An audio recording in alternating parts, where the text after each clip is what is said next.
Ipinasubasta na ng BOC o ng Bureau of Customs ang isang luxury car na tinangkang ipasok sa bansa noong nakaraang taon. Umabot sa mahigit 22 million pesos ang halaga ng mga na-auction na shipment na inabandona ng mga consignee. May report si Ivan Mayrina.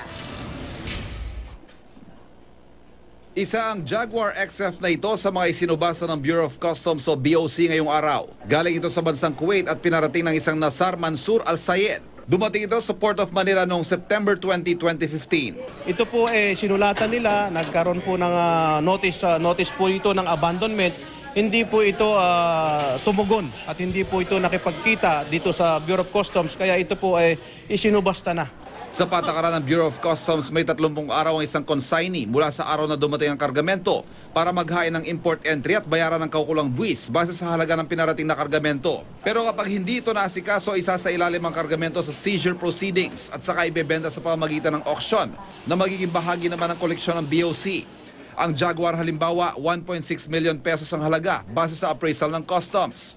Pero wala itong kasamang susi kaya binawasan ng 200,000 ang halaga. Dahil 2011 model, ibinaba na lang sa 700,000 ang floor price ang starting bid.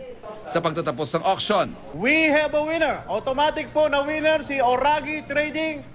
1 million pesos. Congratulations and thank you very much.